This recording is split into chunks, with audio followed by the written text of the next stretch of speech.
नमस्कार, मैं डॉक्टर अजीत भारती आज फिर आपके लिए एमपी बोर्ड क्लास 9 हिंदी विषय के अंतर्गत रसखान का साहित्यिक परिचय लेकर आए हैं। तो देखो, कक्षा 9वीं एमपी बोर्ड हिंदी विषय में जो क्षितिज आपका काव्यखंड है उसमें आपके रसखान के सवैये पाठ है, उसमें रसखान का परिचय इस प्रकार से पूछा जाता है। तो प्रश्न इस प्रकार से रहता है कि रसखान की काव्यगत विशेषताएं निम्न बिंदुओं के आधार पर लिखिए। अब बिंदु ऐसे रहते जैसे दो रचनाएं, भाव पक्ष, कला पक्ष, साहित्य में स्थान। तो कभी कभी क्या सिर्फ इन दो बिंदुओं को पूछा जाता है और कभी कभी इन तीनों को पूछा जाता है। तो हम यहाँ पर तीनों बिंदु ही लेकर आए।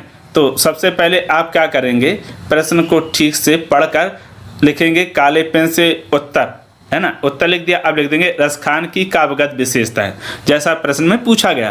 फिर पहला बिंदु था दो रचनाएं, तो हम यहाँ पर लिख देंगे हेडिंग दो रचनाएं।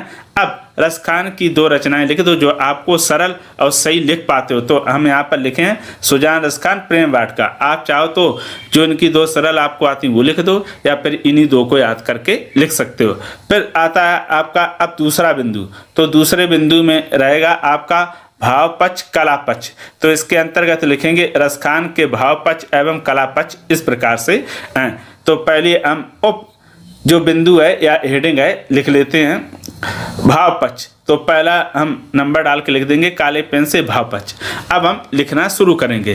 तो देखो कैसे लिखेंगे हम, इस प्रकार से रसखान कर्ण के बहुत बड़े भक्त हैं। वे कर्ण से जुड़ी प्रत्येक वस्तु में से प्रेम करते हैं। उन्होंने कर्ण की सुंदरता, वेशभूषा, मुरली और बचपन के खेल कूद को अपनी कविता का विषय बनाया है। वे उसी व्यक्ति का जीवन सफल मानते हैं जो कर्ण की भक्ति करते हैं। यानी देखो, रसखान क्या थे, मुस्लिम थे। उसके पश्चात भी उन्होंने अपना आराध्य किसे माना, श्री कर्ण को।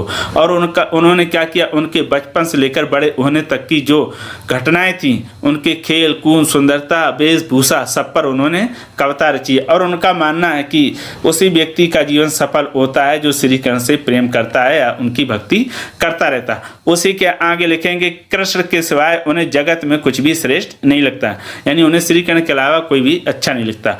कवि का प्रेम पवित्र, निस्वार्थ और निवेदन वाला है। यानी कवि जो रसखान है वो श्री कर्ण से प्रेम कैसे करते हैं, एक तो पवित्र है और निस्वार्थ, कोई स्वार्थ नहीं, निवेदन यानी उनसे आग्रह भी करते हैं।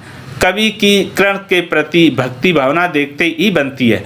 उनका मन भगवान कर्ण और उनकी ब्रजभूमि में रमा रहता है। यानी वो भगवान श्री कर्ण से प्रेम तो करते हैं, साथ में उनकी भूमि ब्रजभूमि जहाँ पर वो बड़े हुए पले पुसे। ठीक, फिर आता है अब दूसरा बिंदु कला पक्ष। तो कला पक्ष में हम लिखेंगे हेडिंग डाल के रसखान ब्रज भाषा के कवि हैं। वे अपनी मधुर, सरल और सरस भाषा के लिए जाने जाते हैं। उनके शब्दों में झरने की तरह मधुर भाव है। फिर उसके आगे लिखेंगे कि रसखान के काव्य जैसी गति मिलना कठिन है। उनके काव्य में दोहा, सवैया, कवित्व और छंदों को प्रमुख रूप से देखा जा सकता है। उनकी रचनाओं में श्लेष या उपमा एवं रूपक अलंकारों का सुंदर प्रयोग दिखाई देता है। फिर उसके पश्चात अब आता है आपका तीसरा बिंदु साहित्य में स्थान। तो साहित्य में स्थान हेडिंग डाल के हम लिख देंगे साहित्य में स्थान। इसके अंतर्गत हम लिख सकते हैं कि रसखान मुसलमान होते हुए भी उन्होंने अपना आराध्य श्री कर्ण को बनाया है। रसखान हिंदी जगत की खान है।